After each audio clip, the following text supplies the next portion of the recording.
Asante. Wapi duri ya baba tukikaa chini jameni? Asante. Karibu sana. Asante sana Ben Gidhae. Tupigie Ben Gidhae makofi mazuri. Tumpigie makofi mazuri jameni. Asanteni sana. Tunagoja baba amalize kumsalimia mzee wetu Gitwaka Hegeri. Tupigie mzee makofi mazuri. Na hiyo picha kama itaweza kunaswa ni ya maana sana hapa Mlima Kenya. Hiyo ni picha ya maana zaidi hapa. Mheshimiwa Peter Kenneth ako pamoja na sisi. Wape makofi ya PK. Asante sana. Tuko na mheshimiwa waziri wetu, Waziri Munya. Wapi makofi ya waziri wetu Munya? Tuko na gavana wa Kisumu, Anyang' Nyong'o. Wapi makofi mazuri? Ninaona wageni wetu na waheshimiwa wengi wamekuja wakiandamana na baba. Tutakuwa tukiwajulisha ni akina nani. Naona deputy governor wetu wa hili jimbo la Kiambu, Mheshimiwa Joyce, tumpigie makofi mazuri. Pia naona tuko na mkubwa wa chama chetu cha Jubilee, Rafael Tuju. Wapi makofi ya Rafael Tuju? Asante sana kwa sababu ya kusimamisha Jubilee mpaka mahali tumefika. Tuko hata na vijana wanaowania viti. Ninaona Jalango kutoka Lang'ata. Wapi makofi mazuri? Asante sana Jalas. Nitaenda nikiwatambua wote. Wengine majina yananikanganya lakini tuko na mheshimiwa wa Kiambu Town, Mheshimiwa Jomo. Wapi makofi mazuri? Asante. Mheshimiwa Jomo. Asante sana. Asante.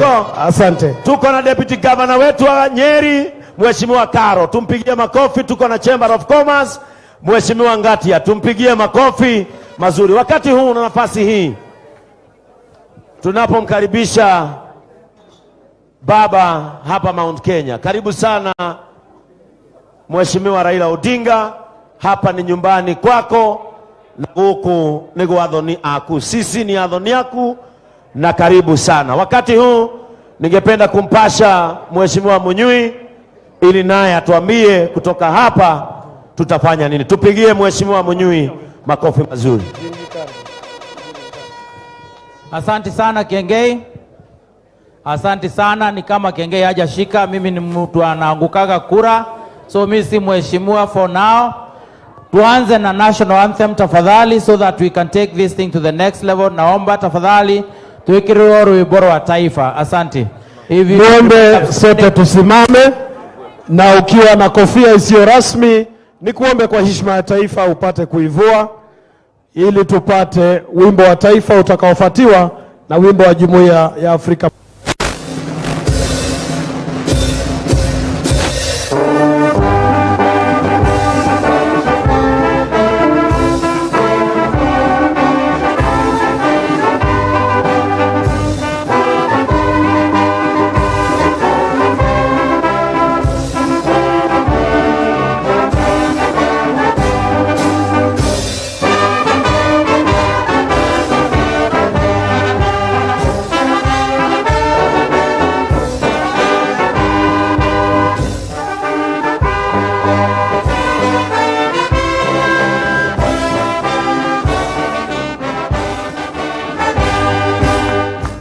Tuketi tafadhali.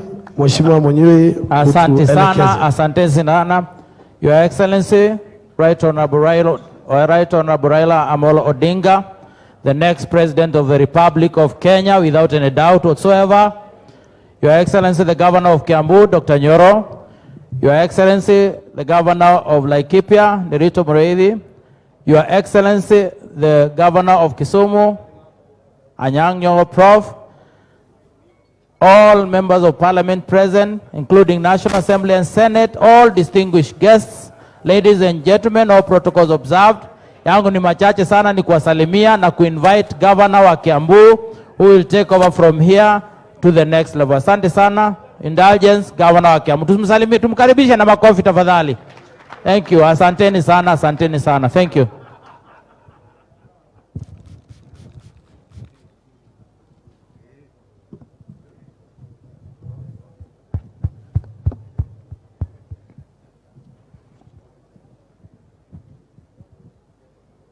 Your Excellency, the Right Honorable Raila Amolo Odinga, Baba, Excellency Governors present, honorable members of the County Assembly and the Senate, honorable members of the County Assembly,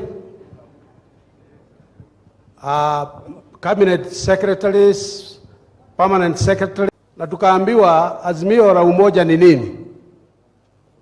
Na tukaambiwa lile ambalo sio Azimio la Umoja. Tukaambiwa Azimio la Umoja ni ya kuleta Wakenya pamoja ili tutatue ile mashida yote tumekuwa nayo, na ni movement ambayo itatuleta zote pamoja. Alafu tumeangalia maneno ambayo inatuhusu, ambayo imewekwa katika memorandum na declaration ambayo tutakukabiria, na mambo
health ni expensive na sisi huwa tuna interact na health sana. Pointi ya tatu na ile muhimu ni masomo, education.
turagekena ne turagiakirwo thoko ni turona no irakwo no tha ici mathina maria twina mo ni maingi muno tondu riera ria cenjia haria tuikaraga hatire kiruru riria kwaura ni turagirwo muno na uria muwe maundu ni marituhire economy ni yarehire thina kuma hindi ya corona na maundu mau mothe magatuma tukorwo na mathina maingi tondu ciana citu cithia thukuru ni ithuĩ turacirĩhĩra thukuru akorwo ni cia college akorwo ni cia secondary turi ona mathina mau maingi mwana angĩrwara hakoragwo hena ruo rũingĩ muno na ni turagikena ni mubango uyu wa baba tondu ni aragitwirire ni arituthondekithagĩria uhoro wa health mwana arwara watwara mwana thibitari wariha mbeca cia thibitari utigagwo utari ona ki rucini nduri stoko na kibanda no wendirie wajie wira upya koguo ni turagikenera uhoro uyu wa baba gutwika kwina baba care na ni turakena ni tugucokeria baba ngatho muno no uhoro wa thoko uhoro wa turuni tu soft loan turikeheagwo ta atumia ni turakena muno tondu riu ona wakorwo wina gathina karia winako ni urihotaga gutengerera karuni ugacokia stoko koguo ni twakena na baba ni turakuhe assurance ati kura cia atumia a thoko winacio nema twithutha wa baba atumia ni mwakenera ndeto iyo Ngai amurathime. Haya umesikia vile ni mwaigwa oiga ate kura ciake ciatumia yake ate kura ciake na ni mwaigwa nake nerorete Azimio La Umoja akaona vile watu wanafungiwa kwa mahospitali na baba care itakuja kusaidia. Asante sana Rose. Sasa we Bogwa ni mkulima, kuja tuambie mambo ya cooperative kulima na hiyo maneno yote kwa dakika 5. Bogwa uko karibu? Bogwa uko karibu? Bogwa?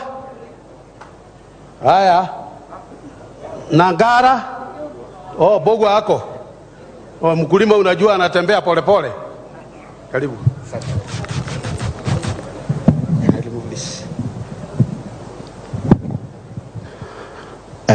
Habari zenu wakaji wa Kiambu. Baba, nimesimama hapa kukuhadithia kitu kidogo juu ya wakulima wa Kiambu. As I stand here, I represent 70,000 plus farmers, dairy farmers. We've seen the good work of our government. We've seen the good work of our government. Vile inatujengea masoko, vile imetusaidia kuinua kilimo, na tunashukuru.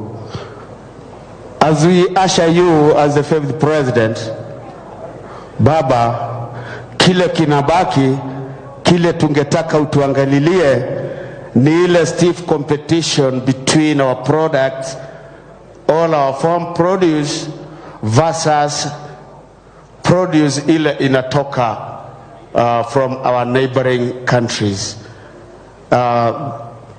Ile jinsi yao ya kupata chakula ya mifugo yao, wao wanakuza the raw materials, sisi hatuna. Tukijaribu kucompete nao kwa soko, surely Baba tunakuta tuko chini. As we forge forward and ushering you to this honorable seat of our 5th president, tungetaka mahali serikali yetu itatuachia ushikilie hapo na utuendeleze mbele. Iko kitu moja tu ningetaka kukukumbusha Baba. Wakulima wa Kiambu ndio watu wale wako na bidii sana. Maziwa yao ukiangalia kwa data utaona vile wanajikakamua. Lakini shida zile tuko nazo Baba, usipochukua kutoka mahali serikali yetu imetuachia, na uweke bidii ya kutupush, utatukuta sisi tutakuwa beggars. Machas tunafanya kile lolote na kujaribu kujiinua kimaisha na farming. Ya muhimu ni kwamba iko kitu kilifanyika 1998. Serikali Kenya mzima ililipa maziwa ya wakulima nchi mzima by 2016. Mkulima wa Kiambu hakulipwa hata senti moja. Tafadhali, as we usher you in as our 5th president, tafadhali tuchukulie hiyo na utukulie kitu. Asante.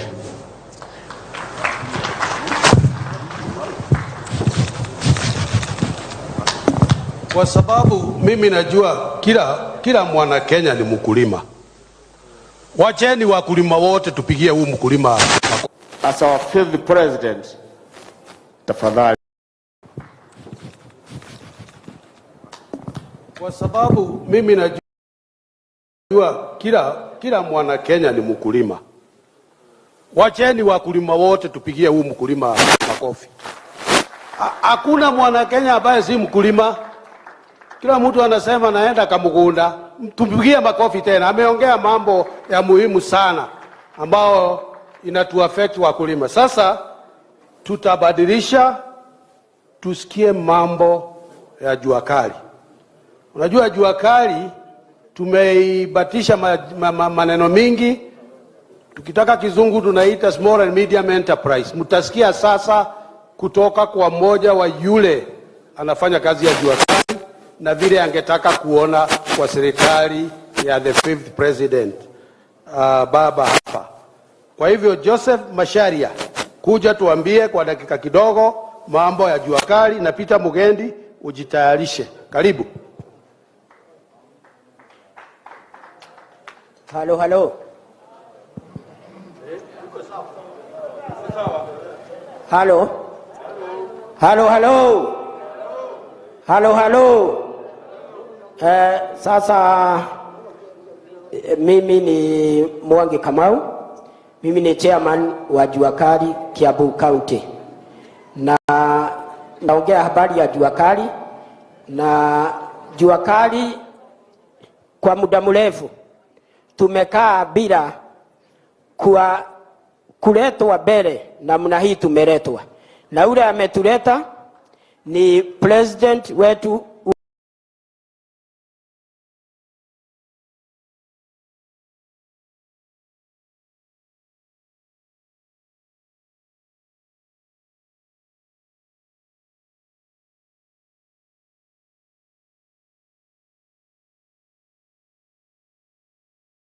ule ametuonyesha atatuachia ni Raila Omolo Odinga baba. Na kwa hivyo jua kali inakuwaga na shida mingi, inakuwaga na watu wengi wa kusema wako hivi na wako hivi, lakini jua kali iko na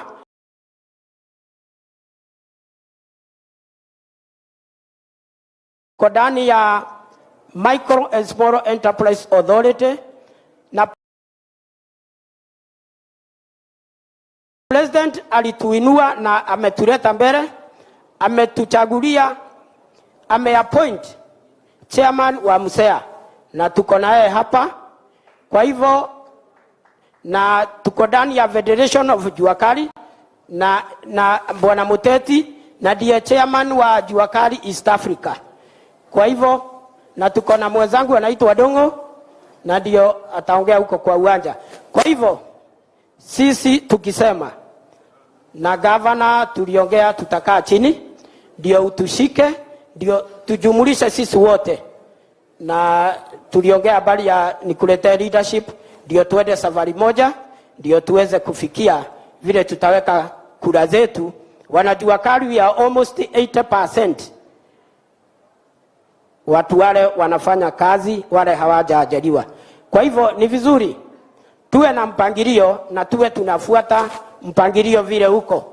Kwa hivyo ile shida kubwa ni formalization of jua kali grounds kwa sababu ziko chache, ziko na shida nyingi sana.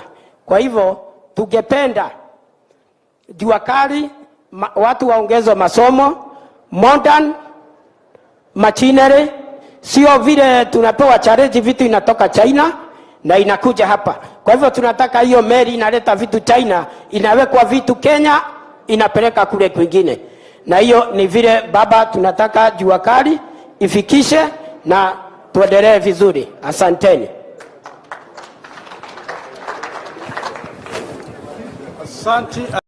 Asante sana. Mmesikia vile amesema? Ati meli zitakuwa zikitoka Kenya kwa sababu jua kali lazima iwe jua kidogo, kazi mingi ikipeleka China. We become industrialized. And I know baba ameongea hiyo maneno.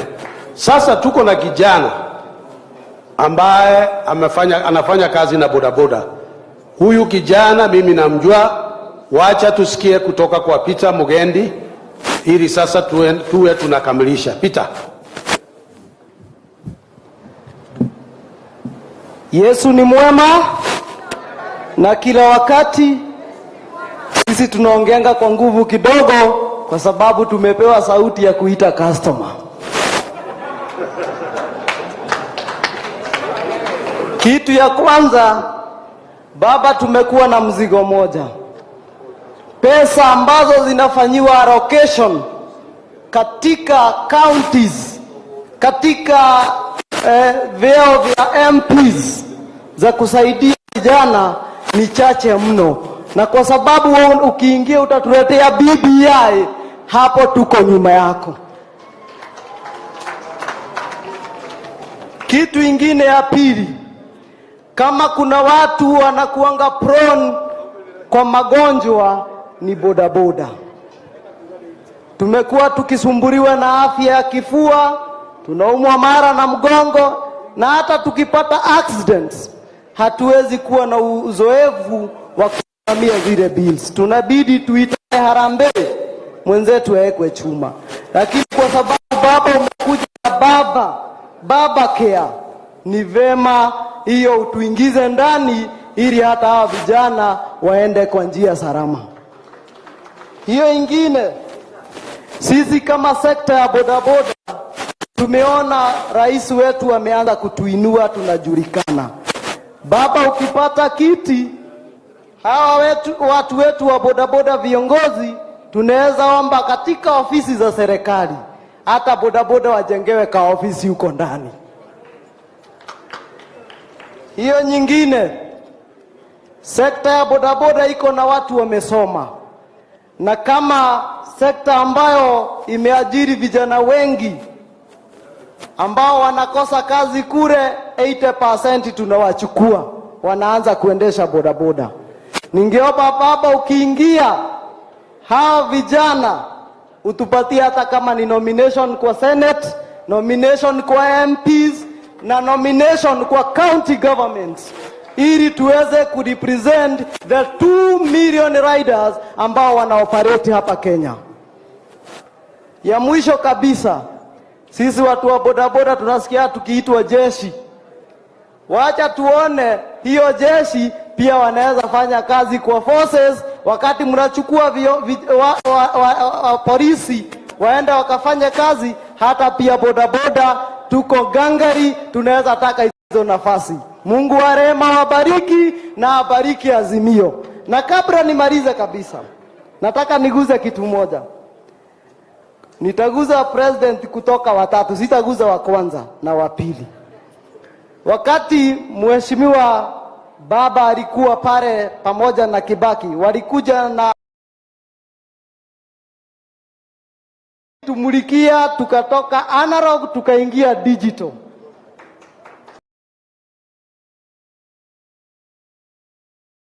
Na side nyingine, kuna rogu ingine ilikuja na mheshimiwa rais ambaye ako kwa kiti.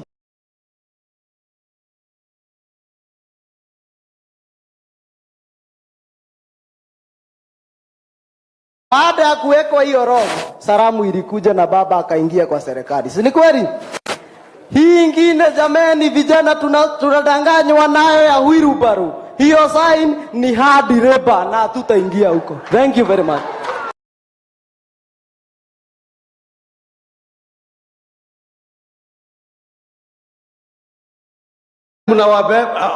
Wanawabeba, iko maneno mingi mnawaambia na wanawaambia. Umesikia hiyo story. Asante sana Peter. Sasa tuko karibu kumaliza, lakini wacha niwaambie, siku moja baba alinipigia simu akaniambia, nataka unipeleke mahali huko Kigumo, iko birthday. So nikauliza baba, birthday ya nani? Akaniambia nitakupigia baadaye nikuambie. So mimi nilitoka, na ni zamani wakati huo baba hata akipita mahali hakutaka watu wengi wamuone. Sasa tulienda mahali na ilikuwa birthday ya kijana ambaye baba hakujua, alimwandikia message, tukapeleka birthday present. Wacha huyu kijana Gidi kuja.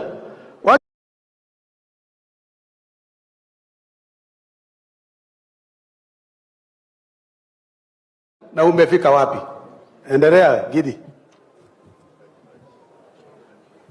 Your Excellency, the former Prime Minister, Baba, and the 5th President of the Republic of Kenya, the governors present, waheshimiwa wabunge, the senators present, the PSs, na waheshimiwa wote, my mentor here, Peter Kenneth, the only mheshimiwa ambaye he would dare to go on the social media na nauliza, if unajua Gatanga kuna pothole, just call me.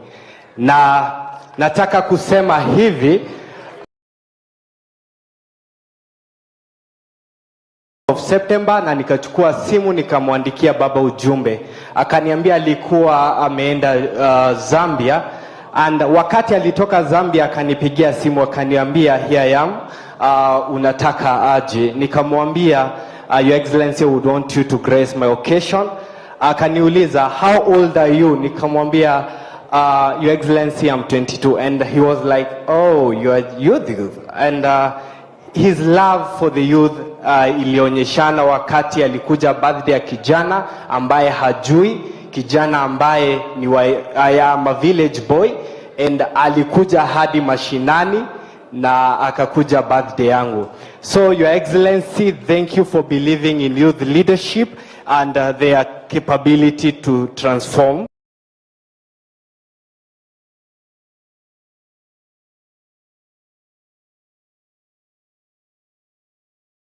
Leader who listens. He's this leader who can transform.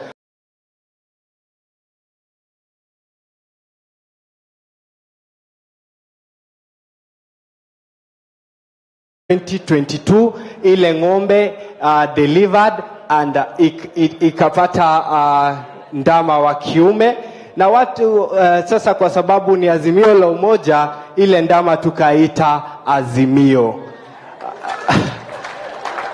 Na nataka kusema asante sana tena Your Excellency.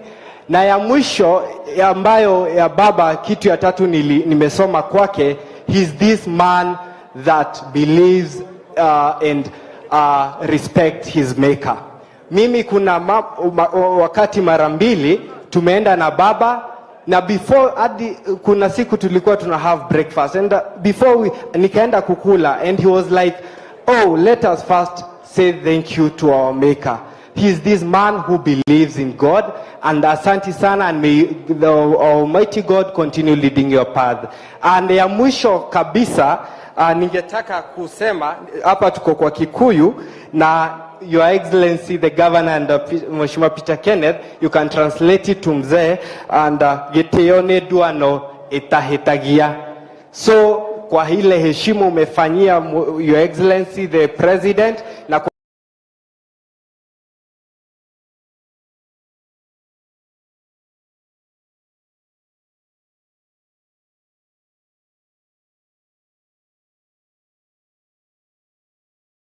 nataka kusema nilikuwa hapo, nitakuja kuona hiyo ng'ombe.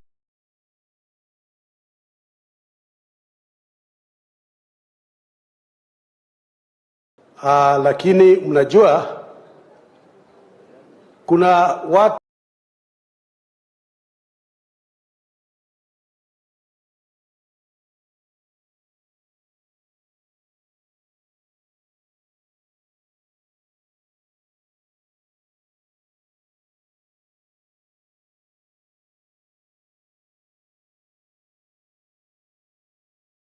kuwa tuna understand hawa watu wanaenda upande gani. Sasa ningetaka kuita mmoja hapa dakika 5 aseme ni nini alikuwa ameona hapo mbeleni. Your Excellency the Fifth, I am the most excited person to call Raila Amolo Odinga the Fifth. It gives me joy. I have worked with him for now 21 years. And Right Honorable, karibu, karibu, karibu Thika. I welcomed you in Thika when I was mayor, and you can remember the hail of stones that escorted you out of Thika. Today, the governor could not even fit a budget for people who wanted to welcome you here. I know he struggled, but it is by God's grace. It's God's time. It's God's favor. It is God's favor. After I left Thika as the mayor, I joined the party, and I was the executive director of the party then, LDP, Liberal Democratic Party, that joined with NAC to form the NAC coalition. And after that, he moved me to ODM after the first referendum, yeah, 2005. I stayed with him. I still know what we went through. And the greatest thing that is happening to Kenya today is the handshake. After I became the Prime Minister, he nominated me through ODM to be a member of the East African Legislative Assembly. I served for 5 years. And then he decided I should come back and continue with his work in his office as a political advisor managing the Mount Kenya region and other parts of the country. Your Excellency, I am not alone. I don't know what, when people talk about tribalism, I know in your office, we are all tribes. We have people from all tribes. We have Wakamba, we have Wakisi, we have Wasomali, we have Luyas. Actually, we call it United Nations. We call his office United Nations. And the best thing that has happened to Kiambu today is that you have accepted, Bwana Governor, to come and launch this Baba Mashinani to move out to the mountain region. I don't want to take the privilege of asking the others to come because they are here. Baba will introduce teams of Kikuyu from the whole country who have worked with him, and I'm sure you will understand he is not a tribalist. The last one, because I was a Kikuyu just like you, and therefore, what is this that made me stay? I want to say this because I think it is important.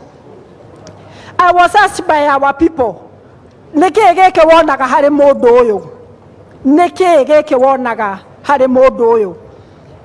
I dared ask him, especially in 2007, and I call him Nyadiwa. Nyadiwa is my brother.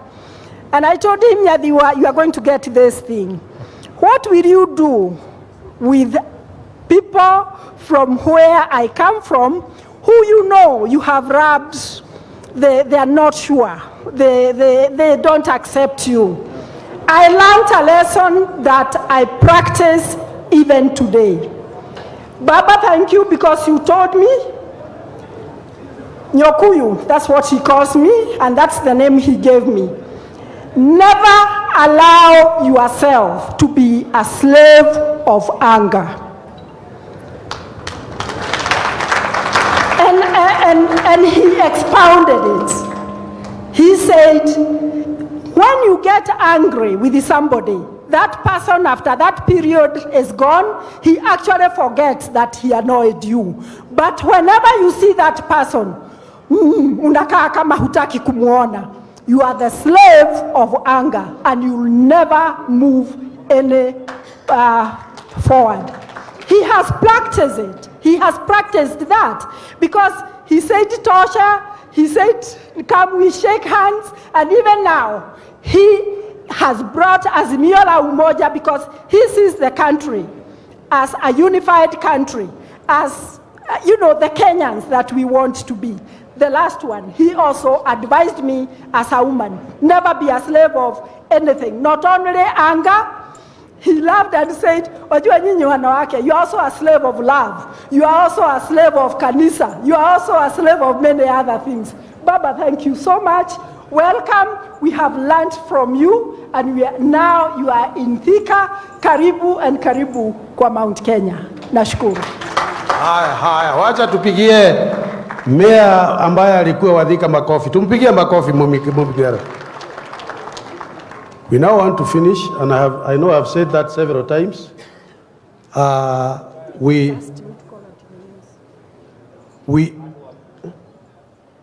Okay, go ahead. Asanteni sana. Baba ameniruhusu, I call out Paul Mwangi, wakili kutoka ofisi ya Wave to the People, Rosemary Kariuki, our director of registration. We have John Maynard, former director of diaspora. Thank you very much. We have apologies. Jane Wangoi is hospitalized.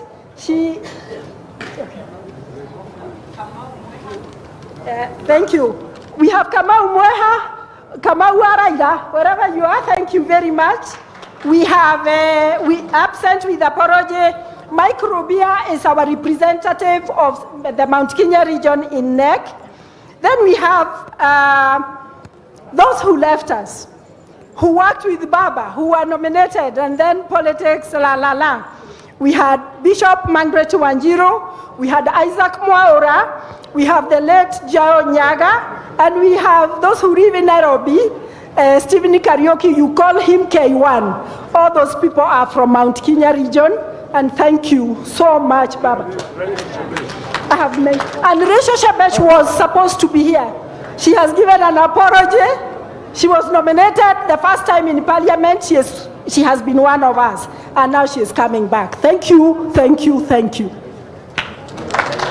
Thank you very much, Mumbi, Mheshimiwa Mumbi. We really want to observe time because we have the other rally there, and we don't want people to be tired there, and we want to hear what Baba has to tell us. But he tells me that I cannot stop until I invite Anne Kariuki, who is another of those that has worked with Baba. Anne, I hope you are around. Please, I'm giving you 1.5 minutes because I know where you come from, and 1.5 minutes is so long. I know you'll be able to communicate. Anne, tafadhali. Anne Muzungu. Habari, hamujambo. Good afternoon. Si watu wa Kiambu tumesoma. Good afternoon. Nitaongea na Kimombo kwa ajili watu wa Kiambu wamesoma. We are not just into business, hata tunasoma. Sio ni kweli? So I'm very happy and very honored to be invited to talk here. This is a great occasion. And Baba, thank you so much. I've walked with Baba. It's been a long journey, and now we're in the final lap. We are here. I'm from the diaspora. I live in Philadelphia. I'm here, and I'm usually here during election period to come and help Baba. Baba is a great leader, and Kenya is so blessed to have Baba. Before I even say anything, able to pick up my coffee, the roads that we used to come here, Baba is the one who drew those roads. He had a vision. Infrastructure is everything. Sikusikia hiyo makofi watu wa Kiambu asante. Sasa vile Baba, he has a vision for Kenya. Development is key to him. Kenya should have been way ahead. He's experienced, he has skills, he's forgiving, he's a unifying factor. Nani kama Baba? Hebu naongea Swahili kwa ajili ya yeye. Nani kama Baba? Siski? Nani kama Baba? So I'm very happy that Kenya is going to get a great leader. I'm here to make sure that Kiambu delivers Baba presidency. Munatuona hapa, we are on the ground and we are going to deliver. Nani atani join? Who is joining me in this journey? This final lap, we have to deliver. Ebu nione mikono ya wale watakuwa na sisi. Kiambu for Baba. Ebu repeat after me. Kiambu for who? Are we going to deliver? Raise up your hands. We are going to get the best leader that Kenya has had since independence. We are so blessed, and I'm glad I'm going to be part of that journey. Be part of that journey and make history. Asanteni sana. Thank you. Thank you very much, Anne. I know Anne, we've worked together, and I know what she's saying is true. Sasa, tungetaka kufanya jambo moja. Kabla hatuja muita Baba, atuongereshe. Vile tulikaa hapa, na vile nimesema tuliangalia mambo yetu, na vile ile maneno ambao mumesikia hawa watu wakiongea, tumeiweka not in an MOU, tumeiweka kwa declaration ambao tutafanya hapa. Tukitoka hapa tuwe tumedeclare sisi kama watu wa Kiambu leaders the way forward. Ningetaka tuchukue less than 3 minutes to sign hiyo declaration, tuambiwe inasema nini, alafu tuisign ili ni muitie ile mtu ambaye atatuitia Baba. Tafadhali Munyui, chukua hiyo, isichukue more than 3 minutes tafadhali. Thank you very much, Excellency. Like my good governor has said, this is not an MOU. It's not a memorandum of understanding, because we did memorandum of understanding pre-Azimio. So as guys have moved forward, now we are post-Azimio. So we are saying this is our thing. Azimio is us. We are part of it, an integral part of it. So we are doing a declaration of support for Baba, for the next the President of the Republic of Kenya, the 5th. And we are doing so because we have interacted with the 10 points of Azimio agenda, and we appreciate that they are going to resolve our issues. So this declaration kindly is going to be read by this young man that Baba has supported in one way or the other, and then shortly after that is going to be signed over there. And I'm requesting the Mheshimiwa Mwadhi, and there is an MCA, our governor, and the young men and women and the ladies and the gentleman who spoke earlier here will be part of the signing team, so that then we can hand it over to Baba. Thank you. A Kiambu County Declaration of Support for Azimio La Umoja, 15th January 2022 at Thika. Today we held a fruitful consultation meeting with Right Honorable Raila Odinga and the other members of Azimio La Umoja on the various issues facing the county and Mount Kenya region in general. We Kiambu County leaders comprising of representative of youths, women, people with disability, the business community, political leaders, professionals, clergy and other interest groups are happy to have hosted you in our county today. Having interacted with and understood Azimio 10 points agenda, we affirm our strong support for Azimio La Umoja and Raila Odinga'S presidential bid as our best bet for a realization of our socio-economic political aspirations. Today, we identify the Azimio La Umoja as the most solid political partners that has committed to address the following pertinent issues that are dear to our country and region: peace, stability, and safety. We support Azimio La Umoja as the coalition that assures us of the safety of our people and property in part of the country without fear. We reject and condemn the divisive politics of madoadoa characterized by reckless political statements. When the country burns, it is our people who suffer the most, while some pay the ultimate price. Azimio stands for Umoja, not madoadoa, not ngoa madoadoa. Fair representation and resource allocation. We declare support for Raila Odinga as the candidate who has pledged support for the one man, one vote, one shilling principle to address the grassroots underrepresentation and unfair resource allocation to Kiambu County and the entire Mount Kenya region, and ensure Kiambu, the strong, highest populous county, get its fair share and resource and adequate representation. The economy. We recognize that our economic issues as Kiambu and Mount Kenya region are complex and cannot be solved by a mere slogan, handouts, and wheelbarrows. We need tangible, practical policies that will spur our economy, not empty rhetorics. We strongly support the economic growth and recovery plan that Azimio La Umoja proposes to roll out to ensure all Kenyans enjoy shared prosperity.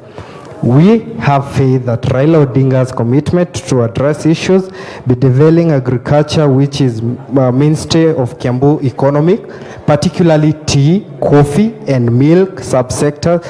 In equal measures, Azimio has demonstrated a commitment to address business and industry in our region by formulating business-friendly policies and reviewing the tax regime.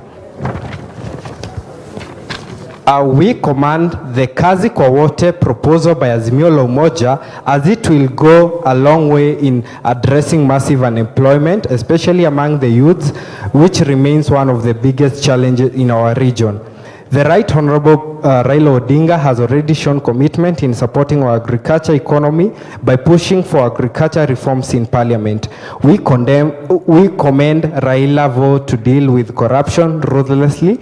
We lose 10% of our GDP through corruption. We cannot create new economic models without addressing the massive hemorrhage of public funds. Continuity. We welcome the commitment by Right Honorable Raila Odinga to complete the project initiated by His Excellency President Uhuru Kenyatta in our region, and the promise to roll out more development. As a region, we have benefited from critical development projects which have opened up the region for investment and growth, and we look forward for the expansion of the same. Finally, we call on all people of Mount Kenya to choose the side of unity and continuity and support Raila Odinga as the safe pair of hands to pick up from His Excellency Uhuru Kenyatta and take us to the next level of economic prosperity. Kiambu today declares inawezekana. Thank you. Thank you very much. Thank you very much. Now we shift our focus to this table. It's going to be a 2-minute.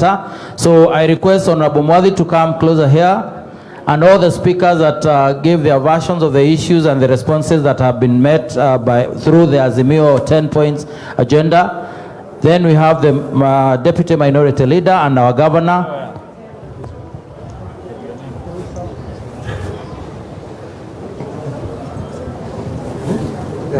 Go ahead. Thank you very much. Mheshimiwa Mwadhi, representing members of the National Assembly, members of the Senate, that is Parliament in general.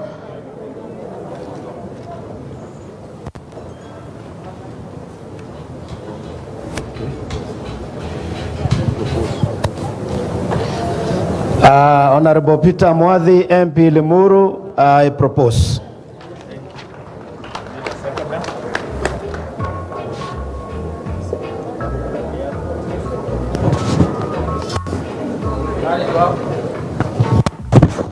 Wahu Kaniaru, appending her signature. Wahu Kaniaru, I second. Before the next one signs, let's confirm, Kiambu people, are we in agreement with what has been said? It should have come before, but are we in agreement with the memorandum of support or declaration of support? Tuonyeshani kwa mikono tafadhali, so that we don't look like we are representing ourselves. Thank you very much. And Deputy Majority Leader representing the County Assembly of Kiambu.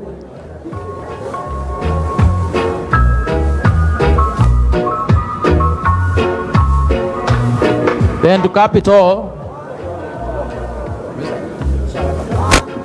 we have our Governor, His Excellency James Nyoro.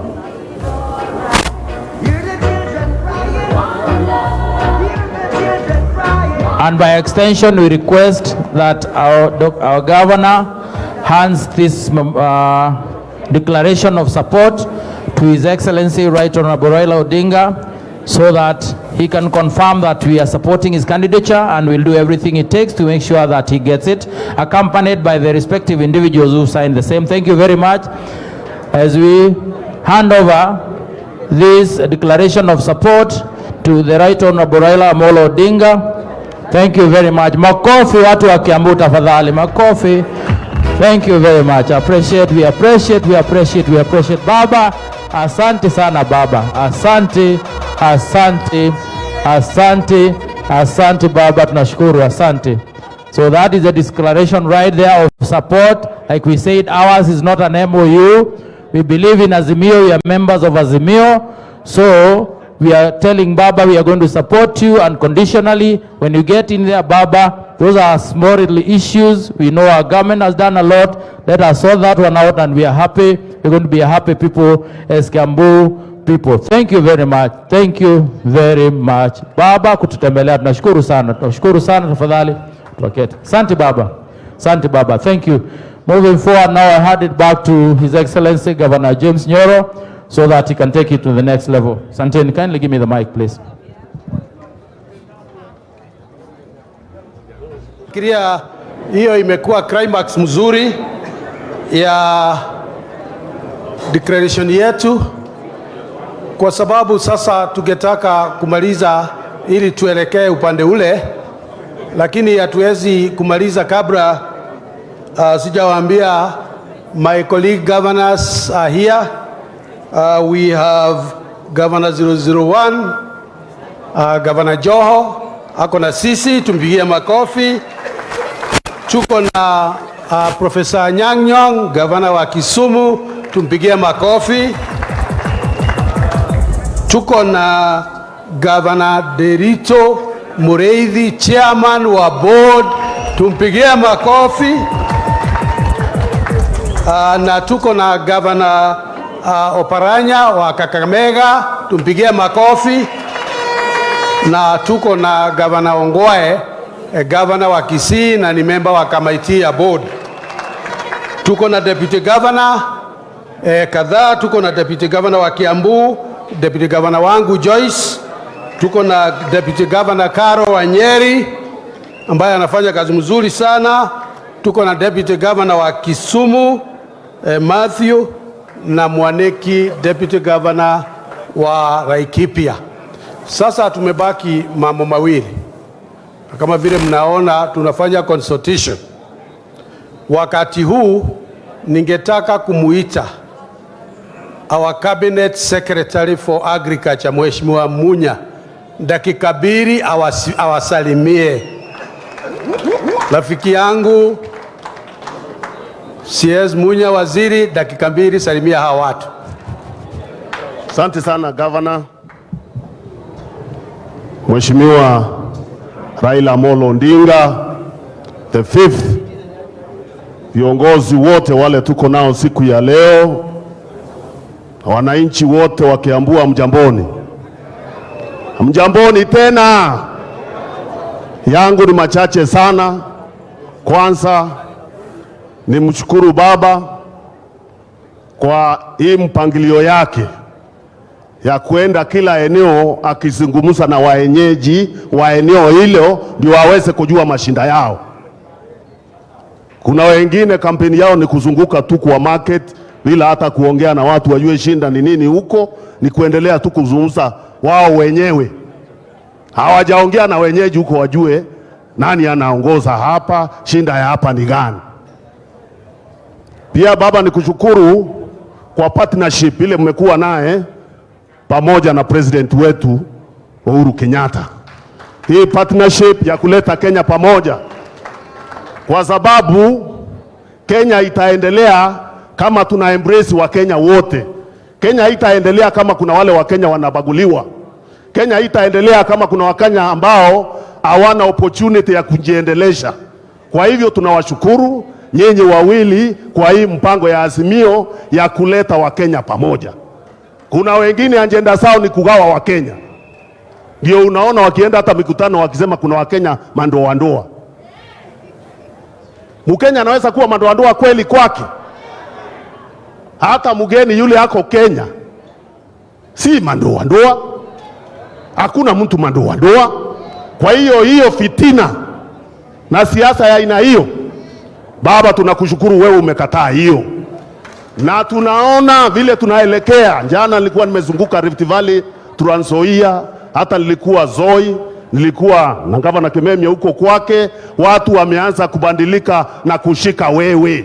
Ile propaganda na kasumba ilikuwa imewekwa inaisha, na naona tukielekea kule mbele kila Mkenya atakuwa na baba, kwa sababu Wakenya wamekuelewa kama shujaa ambaye amepigania Kenya miaka hii yote na ambaye lengo yake ni kuleta mabadiliko, Kenya iende mbele, Wakenya wote wawe na haki zao. Kwa hivyo sisi tunakuunga mkono, tuende namna hiyo. Legacy ya Uhuru Kenyatta, zile kazi ameendelesha, uendeleze nazo na uendelee kuongezea, Kenya iweze kuenda mbele. Nikimalizia, kuna yale yametajwa ya kilimo. Ni kweli tumepiga hatua mingi kwa sekta ya kilimo tukiongozwa na President Uhuru Kenyatta, lakini tunajua bado changamoto siko ambazo tutaendelea kuchangia na wewe kubadilisha. Mapato ya makulima imeongezeka, lakini kuna challenges ya competitiveness ya sekta yetu ya kilimo tukikompare na wale wengine.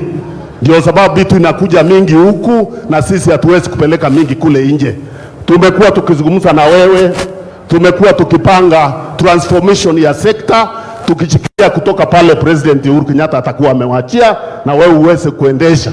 Na mimi najua mpango ya kilimo huko naye ulikuwa unatusaidia hata yale mengine tunafanya, na tunajua tukienda mbele sekta ya kilimo itanawiri na watu wa Mlima Kenya, kwa sababu ni wakulima na watu wa biashara wataenda mbele zaidi. Asante sana, Mungu awabariki. Haya, asante sana waziri. Sasa ningetaka kumuita Mheshimiwa Mwadhi atuonyeshe dakika moja waheshimiwa ambao wako hapa, waheshimiwa wabunge. Mheshimiwa Mwadhi, tafadhali dakika moja.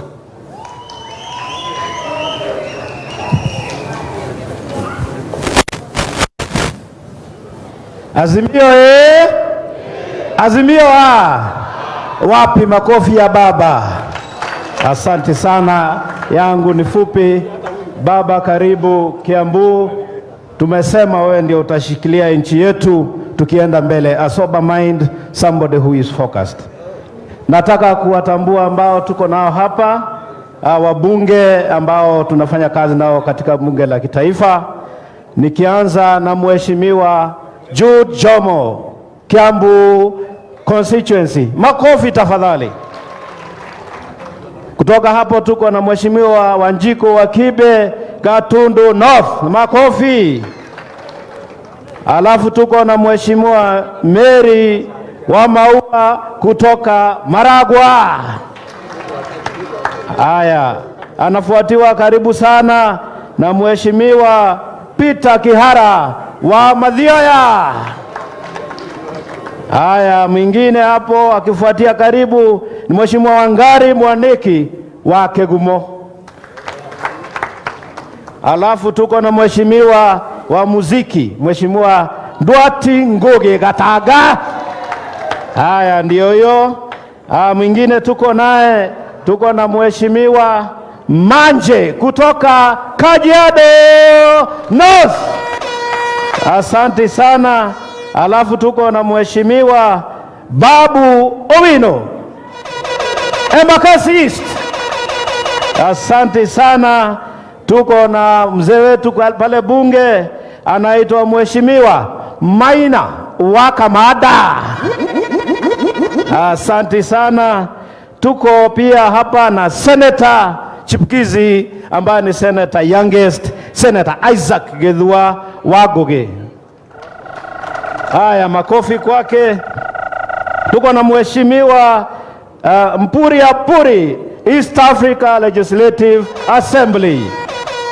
Tuko na mheshimiwa Ngayu Kioni kutoka Ndaragwa. Asante sana. Tuko pia na mheshimiwa Ole Kenta Richard kutoka Narok North. Asante. Face of Kenya. Tuko na mheshimiwa Honorable Shabir Shakir. Makofi kwake. Tuko na mheshimiwa Ken Chonga kutoka Kilifi South. Tuko na mheshimiwa Sabina Chege Maito wa Murang'a. Safi. Alafu tuko na mheshimiwa Junet Mohamed Kinara wa ODM. Na pia tuko na mheshimiwa promota mwenzake wa BBI kutoka pande ya Dagureti, Mheshimiwa Dennis Waweru. Alafu tuko na Mheshimiwa Atandi amefika, makofi kwake. Na naona mheshimiwa akiingia saa hii, Mheshimiwa Chachu Ganya, makofi.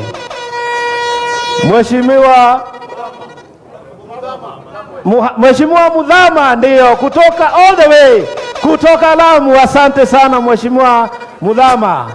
Na nikifunga kinara wetu kule bunge, mnamjua leader of majority, our current sitting prime minister, Mheshimiwa Amos Kimunya Kipipiri. Asante, makofi kwake. Asante sana Mheshimiwa gavana wangu. Haya, asante kwa ruhusa na heshima kuu. Nimeambiwa na Mheshimiwa the 5th president nitambue kwa kipekee Mheshimiwa Peter Kenneth ambaye anashikilia kinara kwa karibu. Asante sana kinara wetu. Thank you very much our governor. Na ungeniruhusu tu, najua kuna chairman ambaye mlikuwa you are co-chairing with ambaye tuko naye hapa, PS Njoroge. PS Njoroge, tafadhali. Alafu kuna PS tunafanya kazi kwa karibu. Let me be selfish a bit. We work together in the same docket. Mheshimiwa Zainabu, PS Correctional Services. Asante sana. Tourism, yes. Thank you very much. Asante sana, Mungu awabariki. Tupigie Remuruan makofi. Tumpigie makofi. Asante sana. Ningetaka tu recognize the presence of Governor Sanga wa huko Siaya. Nilikuwa nimesahau. Tuko na watu wengine, tumpigie makofi. Tuko na watu wengine wa biashara. Okay. Tuko na watu ya biashara ambao wako hapa. Naona Richard Gatia na watu wote wa Chambers, watu ya Kenya Association of Manufacturers, wote wako. Lakini mnajua season ambayo tuna wale ambao wangetaka kutoa sisi. Aspirant wote wasimame. Aspirant wote wasimame. Salimieni watu.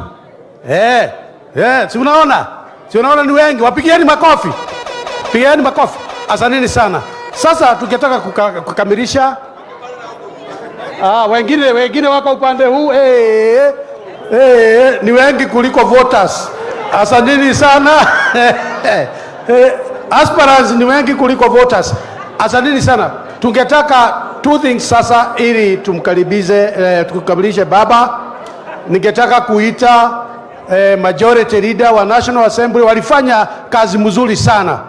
Kama vile mnajua ya zile election bill, na tungetaka kumpea dakika 2 ili sasa tukamilishe, tumuite baba. So Mheshimiwa Amos Kimunya, karibu ufanye a few remarks alafu tuendelee.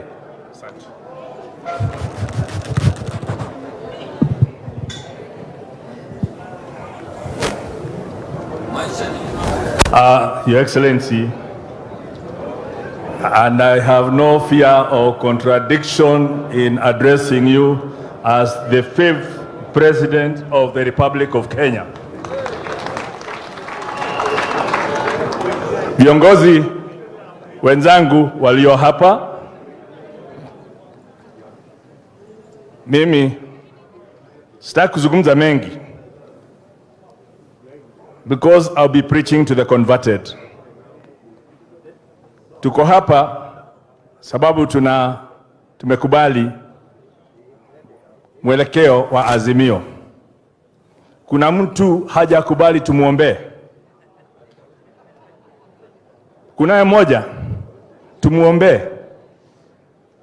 Sisi zote tuko hapa because we support the Azimio movement, which is a product of the handshake between Honorable Raila Odinga and President Uhuru Muigai Kenyatta. Nataka tuona kwa mkono whether I'm addressing the right group. Nataka kuona wale wote wanaunga mkono mwelekeo wa Azimio into the 5th presidency.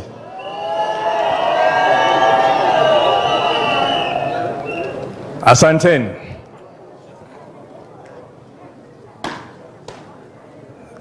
Mimi sina shaka, najua tutamchagua Mheshimiwa Raila Odinga as the 5th president. Aende State House. But a president cannot rule without an effective parliament. Na nimefurahia nimeona aspirants wako wengi. Na sababu nyinyi ni viongozi, na ndio mtaenda huko mashinani, na tunazungumza habari ya Azimio mtaani.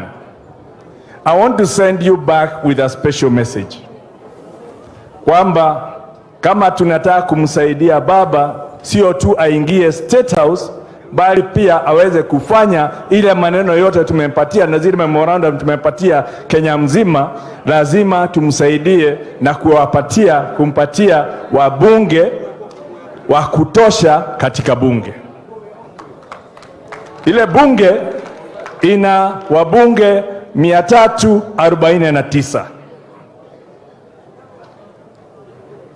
Tulipoanza in 2017, the Jubilee Coalition tulikuwa na wabunge 216 against 133. Wengine wamechukuliwa by that conman who conned his way, anajiita ni wa Jubilee mchana. He is deputy president courtesy of Jubilee, but he is promoting another party. That is conmanship. Wamechukuliwa na hata sijui whether they know what they are doing. But because of the handshake between the president and Mheshimiwa Raila, juzi tulipopiga kura katika bunge, we had 192 members of parliament. So hiyo nataka kuhakikishia, msifikirie watu wameenda. 192 na wengine wanaongezeka wanarudi. And it is in 4 groups. 70 within ODM, 22 within Wiper, 9 within ANC, na hao wote within the Jubilee coalition. Now, the point I'm making, sasa mtachanganywa. If tukikubali, we are in Kiambu. Nimeona aspirants wengi. Kiambu, you have 12 members of parliament. Mukikubali, hawa members wa Kiambu 12 wagawanywe such that they have no common voice, hatutakuwa tumemsaidia baba. Tumekubaliana? Tumekubaliana? Nimemwambia we were able to bring 192 members because nilipoenda kwa Junet alileta watu wake 70. Tukaenda kwa Wiper wakatupatia watu 22. Tukaenda kwa Yusavula akatupatia wa ANC watu 9. Na my whip na yeye akaongeza hao wengine. We need to have not more than those 4 formations. Kwa hivyo nataka kuahisi, the conman has been going around akisema Jubilee imekwisha. It is in his interest to kill Jubilee ndio auwe the power that the president commands in his own region. Jubilee haijakufa. Jubilee haijakufa. Wapi watu wa Jubilee? Wapi watu wa Jubilee? Your Excellency, you can see when we put you in State House, you will have your ODM wing as part of Azimio. You will have a strong Jubilee as part of Azimio. Now we are sure even the other partners watakuja, because what we were doing in that law na tukapigania sana, karibu iwe vita, ni tunajenga hiyo nyumba kubwa. Tuhamwe? Turaka mucie. Tuhamwe? No mucie ni oreke ithaku. Tuhamwe? Tutigetekire ate gutuika ate tutikaigera na githunu gitu. Tondu ona nyumba itu gikorwo ina mbea tigocina tuika atia? Tigocina tukocina ne mbea tuika atia? Tukoigata tumiake niguo twathie thini wa Azimio tugathie twina hinya wa kuhota kugitira ihoto citu iria turekira thini wa memorandum ici. Nitwanyitana. Kwa hivyo tutakuja mashinani and we are going to revive Jubilee ndio tuweze kusaidia baba. Akiita mtu mmoja wa Jubilee anakuja with 80 people. Akiita ODM anawaletea watu. Akiita wengine, so he only needs to deal with 4 people, sio watu 300. That is my message. Tupeleke huko na najua baba ataleta salamu ya rais, because hiyo si mafuta yangu haijafika hapo. Akiwa hapa ni that is his job. Lakini tumekuwa, we are very happy. Hata juzi tumeona tumeenda kusherekea hiyo ushindi and the revival of a new coalition under the Azimio, now with 192 members of parliament strong going to 200. Dio tapeli na watu wake, we can chase them out of town. They will never get to approve anything in that parliament. Asanteni sana, Mungu awabariki. Asante. Wacha tupigie majority makofi. Wanajua walifanya kazi mzuri sana. Sasa mimi nafasi yangu inafika mwisho. Najua ningetaka kurecognize rafiki yangu Oburu Odinga ako hapa, tumpigie makofi. Na iko jambo lingine nisipofanya mimi sitakuwa kwa kazi kesho. I want to recognize all my members of the County Assembly. Ebu simameni mahali muko. Members wa County Assembly ya Kiambu na members wa County Assembly zote nimewarecognize. Sasa mimi ningetaka kufikisha hapo, kwa sababu mafuta yangu kama vile majority amesema mafuta yangu sasa imefika hapo. Nataka sasa kumkaribisha chairman wa board, election board ya baba, His Excellency Governor Derito Mureithi, ili amkaribishe baba, atuongeleshe, alafu tuendelee kutoka hapo. Chairman, karibu.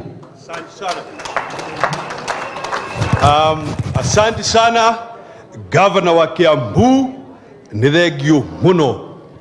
Andu wa Kiambu na Murang'a na kirima giothe na gemere yothe muriega muriaseo muga kairi we hurire iruhi kirima wira wakwa ni muhuthu muno tondu no ungimuria atiriri andu akirima githe muthuri uyu rutikiugite tosha kane ate inyui tutikiuge na kayo kanene baba baba baba baba. Asanti sana. My only point ni atiriri na Joseph Macharia aliongea kwa niaba yetu zote ambao tuko katika sekta ya MSME, na Muteti yako hapa pia, chairman wetu Bwana Murray wako hapa. Zote katika Kenya tuko zaidi ya milioni 7.4 million of us ambaye tunafanya kazi biashara ndogo, na yule ambaye amecommit, ana uwezo, ana nia ya kutupiga jeki ni Raila Amolo Odinga. Kioguore baba nore ure ndĩrenda gwĩtaja beno nigetha tũcanjamũke githĩ tiguo tũine rwĩmbo rũmwe tũcoke twĩtemba. DJ twende kazi. Rogama na maguru maku, rogama. Simama. Ngoja DJ. Ngoja. Simama. Baba ni rafiki ya wasanii. Baba ni msaidizi wa wasanii. Ndio maana tuko hapa na yeye mpaka teka guoko. Nĩmũkwĩyũmĩria Azimio. Bas DJ. Oine, weka volume. Mũndũ ngwenda kwarĩria o ũcio mũthinĩkanie o ũcio thecetwo ngoro nĩ mĩario mĩũru ya andũ kwĩre hinya wa gũtoria nĩ ũrĩa umana na thĩiniĩ tiga gweterera opinioni aratakana. Weka mkono juu. Toto ayo nĩ kwĩyũmia o hamwe na tha cia Ngai ĩno ndĩkwenda mũndũ wa gũkua ngoro. Mikono juu. Toto ayo nĩ kwĩyũmia ona nĩngĩkwĩhe hinya hapo ĩno ndĩkwenda mũndũ wa gũkua ngoro.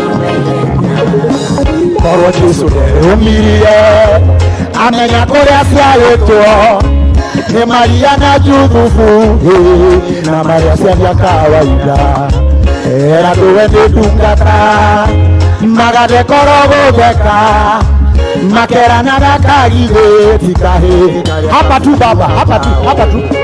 Toto ayo nĩ kwĩyũmia o hamwe na tha cia Ngai wewe ĩno ndĩkwenda mũndũ wendua guoko igũrũ ũguo.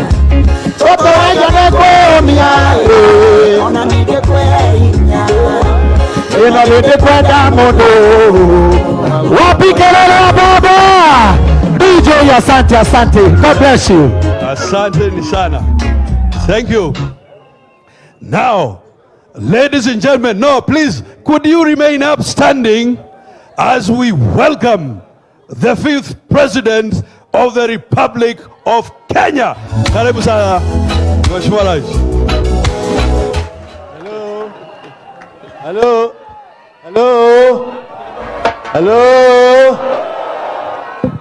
Andu wa Thika muriega rengi. Asanteni sana, mnaweza kuketi. Dengi muno.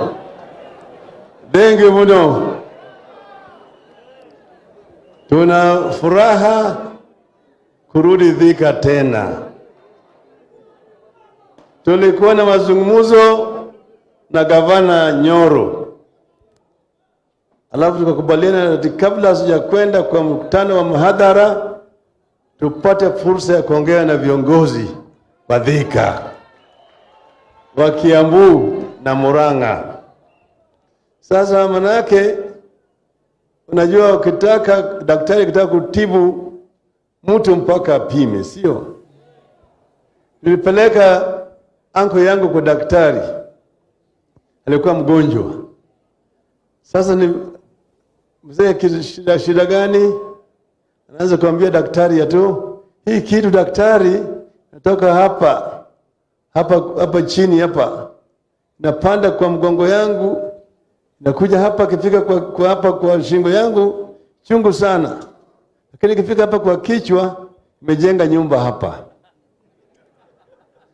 Sasa mimi nimemeza dawa mingi, lakini sasa naona hii sindano ninaweza kumaliza. Daktari anasema hapana mzee, lala pale. Akasema nachukua ile kitu anaweka hapa, sikia kiherehere, apime vile damu yako natembea. Ingine sasa akwambia wewe weka hii kwa kopa hapa, ingine chukua hii kwenda naye leta mkojo. Hapo tutatoa damu. Maana yake mpaka jue huyu jamaa shida yake ni nini? Ni malaria au ni bilharzia au ni ukimwi au ni COVID? Sawa. Ndio sababu tunasema tukifika tusikie kwa kinywa chao wale viongozi wa Kiambu. Sasa tumesikia vijana wamekohoa, wamesema shida yao ya vijana ni nini? Mingi sana ni opportunities for the youth. Ngine imekuwa ni people with disabilities. Vile mama ameongea hapa vile amesema shida ya wale walemavu wako nayo. Ni shida ambayo sisi wenyewe tunaelewa. Ameongea juu ya mambo ya opportunities, mambo ya pesa mfukoni, tena akaongea juu ya mambo ya elimu. Safuta mama mboga ameongea juu ya mambo ya soko, shelter katika masoko. Ameongea juu ya mambo ya pesa, ya kufanya biashara na yale shida ambayo mama mboga wanapata. Wakulima wameongea juu ya mambo ya pesa ambayo ilikuwa nalipwa ya wakulima ya maziwa, ambaye wakulima wa Kiambu hawakupata. Tena wakaongea juu ya mambo ya competition kati ya bidhaa ambayo inatoka hapa na ile ambayo inatoka nchi jirani hapa. Hiyo ni shida ambayo hata waziri ameongea juu yake. Tena kwa wale jua kali vile wameongea wawakilishwe katika county assembly, national assembly mpaka senate. Na vile mambo ya matibabu, wanawake wanapata ajali mingi zaidi watu wa jua kali. Sorry. Hiyo ni bodaboda. Jua kali ni mambo ya access to capital. Hiyo unaweza kufanya biashara yao sawa kama jua kali. Sasa yote tumeelewa. Sasa tumeelewa vizuri shida hapa. Mimi nimekuja hapa kama rafiki. Juzi tulikuwa huko Nyeri. Nyeri kule tulialikwa na wazee wa Kikuyu. Nikakuja pale na wazee wa kutoka upande ile ya Nyanza na hata wakina mama, tukakaribisha vilivyo. Ukarimu tuliona kule Nyeri ilifurahisha kila mtu. Hilo rafiki ambao unaona ni genuine kabisa. Tukakula bosho, hata tukakula ile zingatwari, mpaka hata ile muratina.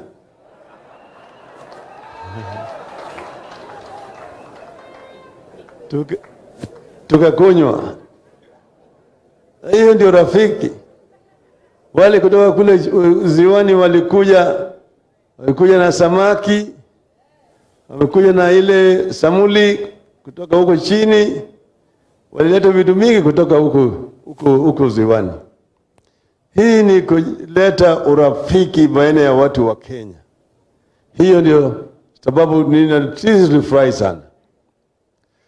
Sasa leo hii kabla sijafika hapa nilikuwa nimeongea na ndugu yangu Mheshimiwa Rais Uhuru Kenyatta. Aliniambia nikifika hapa nilete salamu zake. Mnapokea? Mnapokea? Pale tuko hapa tunaongea juu ya mambo ya Azimio. Na hii Azimio msingi yake ni ile salamu kati yangu na Uhuru Kenyatta. Na hiyo salamu hiyo haikukuja tu namna hiyo. Tumekutana hapana. Tulikuwa tumepigana kwa kiwanja. Kwa kiwanja kabisa. Tumesema maneno mengi ya kisiasa dhidi ya kila mmoja wetu. Lakini baadaye tukaenda mpaka mahakamani. Sasa ikawa kuna chuki mingi baina ya watu wetu, wafuasi yake na wafuasi yangu. Watu wetu nafanya maandamano katika mji huko, kila mji. Tena akasema boycott. Hatutaki mambo ya Safaricom. Hatutaki Bidco. Hatutaki Brookside na kadhalika. Sasa haya yote yalileta shida mingi zaidi. Uhuru wakaenda huko Kasarani, sisi tukaenda huko Uhuru Park. Sasa mambo yakawa Murao yaenda Murama. Wengine sasa wananiambia mimi sasa sababu wewe umeshaapishwa, sasa sisi tutangaze uhuru wetu, tuanze kujitawala, tuchukue ushuru kwa watu katika eneo zetu zote. Na tuchukue picha zote za uhuru, turundike mahali tuyachome. Nikaona hiyo tukifuata njia hiyo napeleka Kenya Somalia. Uhuru akambiwa Raila ameasi. Yale kitendo amefanya ni treason. Tumshike, tumshtaki, tupeleke kamiti, tumnyonge. Uhuru naye akasema hiyo itakuwaje bwana? Mambo itakuwa mbaya. Ndio baadaye tukakubali kukutana juu ya mambo haya yote. Tukawenda chini kwa historia. Imekuwaje sisi sasa wa Kenya kuna chuki mingi ya kikabila, ati Mkikuyu hawezi kufanya na Mjaluo. Kitu gani imefanyika? Tukaona wakati ile ambayo tulikuwa napigania uhuru, Jaramogi na Kenyatta walikuwa kama chanda na pete. Wanalala namna hii, mimi nimeona wakilala. Kenyatta pale, Jaramogi hapa. Kitu gani ilifanyika? Mpaka sasa kukamekuwa chuki namna hiyo. Maana yake hii imeathiri maendeleo. Watu wetu hawaelewani. Watu wanapingana. Tunaweza kutibu hii ugonjwa kabisa? Basi tukaongelea, tukasema kama wewe unaweza kusimama pale, mimi nisimame hapa, tushikane, naweza kuunganisha hawa watu wetu wawe kama kitu kimoja. Turudia. Na hiyo ndio maana ya handshake. Tukasema hii handshake sio tu kuunganisha Wakikuyu na Wajaluo, lakini makabila yote ya Kenya tuunganishe wawe kama kitu kimoja. Hiyo ndio maana ya handshake. Ndio maana ya Azimio. Na ndio sababu sisi tukafikiria, tukaweka ile jopo kazi kuzuru Kenya, kuuliza maoni ili walete pendekezo. Wakaleta BBI. Lakini wengine wakaanza kupinga. Wanapinga. Atakuwa kitu mbaya na hii katiba. Katiba ni nzuri zaidi. Nyinyi wenyewe walikuwa watu wakubwa na 2010 wakati wa referendum. Kulikuwa nyekundu na green. Na yule Mr. Nyekundu sinajulikana. Alikuwa nani? ndio viongozi wale ambao walikuwa napinga. Sasa nasema ati hakuna kitu mbaya na hii katiba ni nzuri sana. Sasa sisi tusema tunaweza kuboresha. A good thing can always be improved. Kwa sababu tukasema watu wengi wameona kama hapa viatu inawafinya. Hapa mimi niko hapa, najua nyinyi najua napenda kitu inaitwa one man one vote, one man one vote. Sio kama tungepitisha BBI, Kiambu County ingepata 9 billion shillings more ambayo imepoteza, ama sivyo? Lakini hiyo rege imeenda tu half time.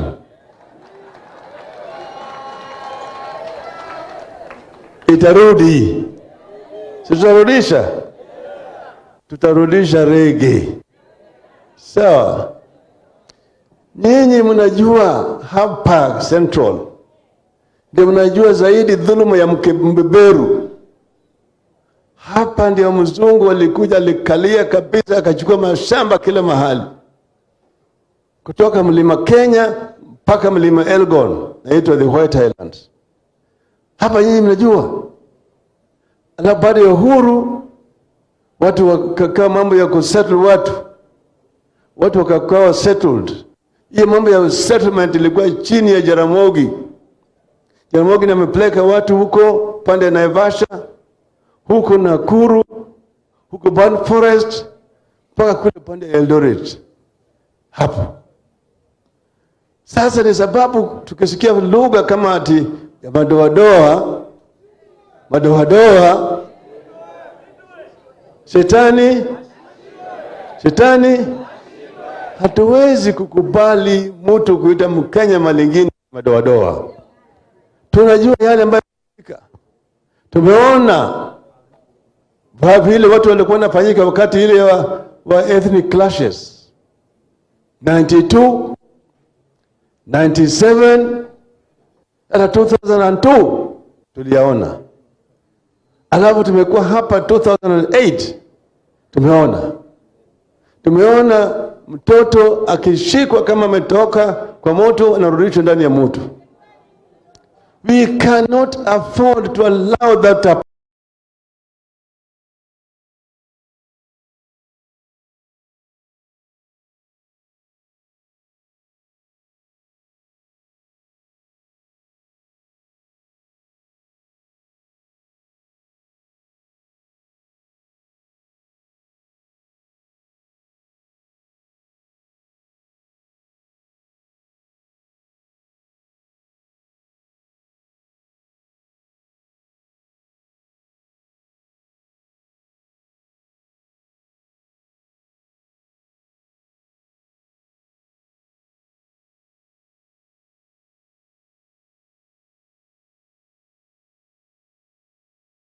Again in our country. It will not happen. It will not happen under Uru's watch, and it will not happen under Baba's watch.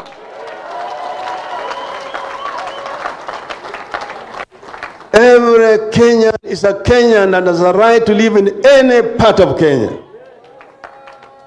And you do not need to seek permission from any other Kenyan.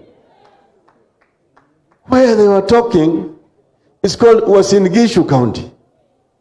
Uasin Gishu is a clan of the Maasai.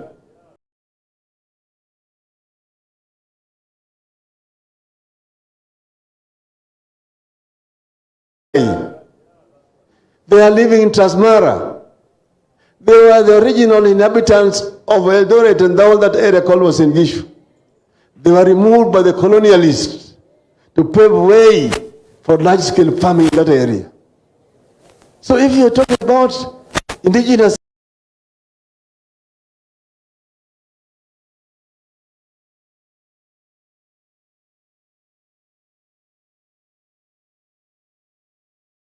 citizens of that area, then go out to Narok and get the Uasin Gishu clan to go back and resettle where they are. You cannot yourself be a settler there. And then you say, kuna madoadoa. Madoadoa gani? Hakuna madoadoa. Every Kenyan must live in any part of the country.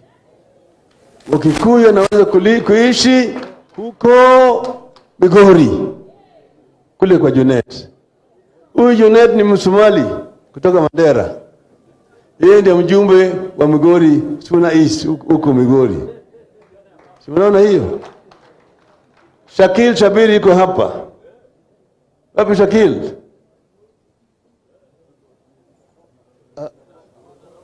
Alikuwa around. Huyo ni Muhindi kutoka Pakistan. Ndiye mjumbe wa Kisumu town East. Sasa wewe unasema mjumbe mwingine ambaye ni Muhindi vile vile sema atarudi Punjab. Hiyo ni kitu gani? Hiyo ni kitu gani? Those kind of utterances are things we do not want to hear in a free and independent Kenya. Everybody is a settler in Kenya. Wajaluo hata Wakalenjin walitoka huko pande ya Sudan. Wakikuyu, Wakamba na wengine walitoka huko pande ya Cameroon, Congo huko. Tumekutana hapa. Tuko wa Kenya sasa. We are here not through invitation of anybody. We are here because we are here. And because we are Kenyans. Ama sivyo? Hiyo ni mambo ya urafiki na ni sababu mimi na Uhuru tulisalimiana. Mimi nimefanya na kazi na Uhuru wakati tulikuwa ile Grand Coalition Government. Uhuru alikuwa assistant minister wangu. Tumefanya naye kazi mzuri zaidi akawa minister finance. Amefanya kazi mzuri kabisa pale katika wizara ya finance.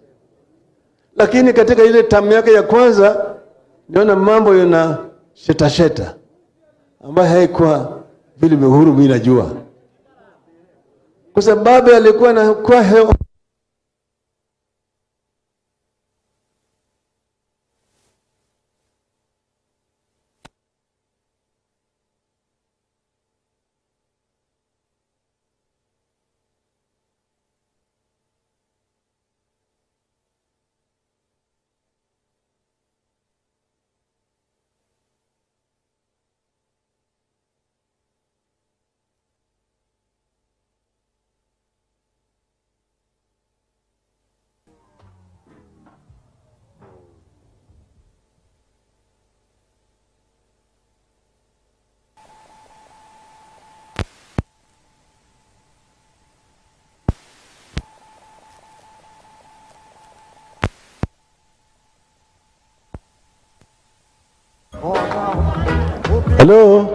Hello?